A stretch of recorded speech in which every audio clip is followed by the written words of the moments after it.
Thank you for joining us. Welcome to Business Incorporated, coming to you live from Lagos, Nigeria. I'm Chimezie Obi Iwago. Coming up on the show, Africa's newest gold miner starts output and sees potential IPO. IMF says Morocco's new, more flexible hard currency system is a step in the right direction to make the kingdom more attractive to investment. Plus, world's tallest man and shortest woman visit Egypt's pyramids as the country seeks to revive its tourism sector.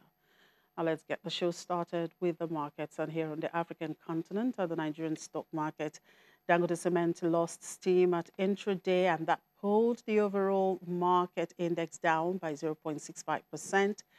JSE index fell the most, down 1.74%, and Egypt was also down 0.05%. Market in Nairobi also closed low on Monday, 0.29%, following the political unrest there. In the Middle East, Dubai Islamic Bank pulled down the Emirates stock index today after it announced a new share issue, while other Gulf bosses moved little. The Dubai index slipped to 1.29% at intraday as Dubai Islamic fell 4.1%. Its board called an annual general meeting for February 21 to approve a proposed capital increase via issuance of up to 1.65 billion new shares. The bank currently has 4.9 billion outstanding shares.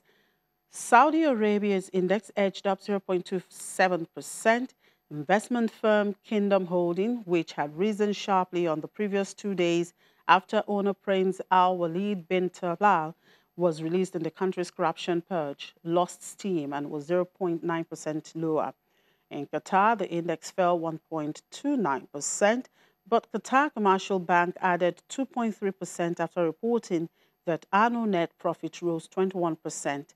It proposed a 1 real per share dividend for 2017 compared to a 1 for 20 bonus share issue for 2016. And Abu Dhabi was up 0.27%. In Europe, stocks were lower in early trade as investors monitored the release of fresh economic data and corporate earnings. Let's get more from Daniel Koop. Good afternoon, Daniel. Thank you very much for joining us. A very beautiful Tuesday to you, Chimi, as well, and to our viewers in Nigeria. I hope all of you are doing just fine today. We're doing great, Daniel. Thank you. Now, news reports that a UK government's secret analysis shows widespread economic damage from Brexit has spooked bond investors and rattled the London FTSE 100 index. Is this panic spreading to mainland European markets?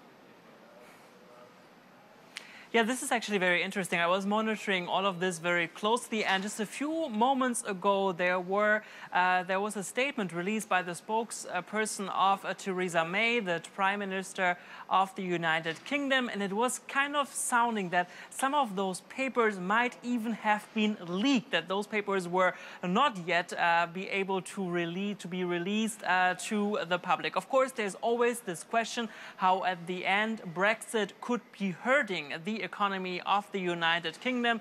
The UK has always said, of course, the beginning is going to be quite a roller coaster, but at the end, on a long term, that the UK will be even benefiting with a Brexit. So, yeah, let's see how all of this is going to unfold. Let me also tell you that we got very strong economical data for the rest of the Eurozone, with actually a growth of 2.5% in 2017.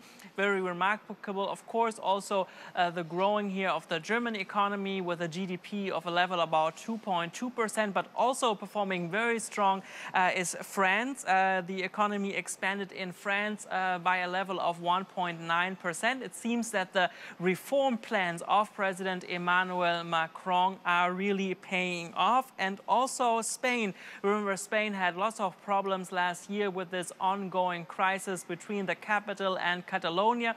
It seems that Spain was able to manage this situation very well, because we are also seeing a growth in Spain as well, but at the same time still lots of problems regarding to high unemployment numbers, mostly also in the area of very young people, and also a payment average that is still very low, mostly also in the tourism sector.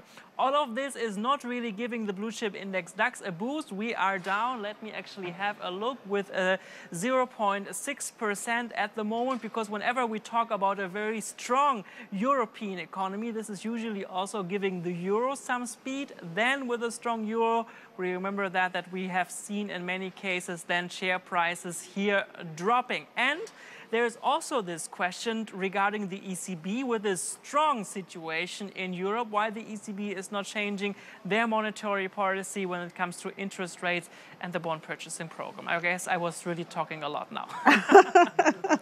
Well, I enjoy it when you talk a lot, Daniel.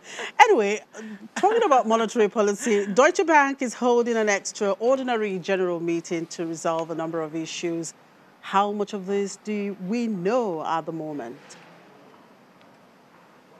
Yeah, Deutsche Bank is facing some problems at the moment. Let me start with one of them that is actually breaking today. Remember that H&A, the company from China holding more than 10% of Deutsche Bank, might have some problems.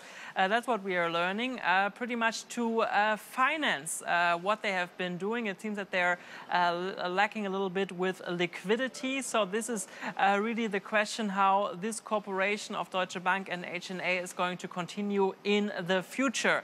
Then another problem for the bank that's really giving them lots of negative PR here right now in Germany. Deutsche Bank had already announced in 2017 that they want to close a large number of their local bank branches here inside of the country. At the same time, we are now learning that Deutsche Bank is paying more than €1 billion in total of euros to their top management and also to their investment banking division. Very interesting, because the investment bank division has been the division in the past that was performing very, very poorly.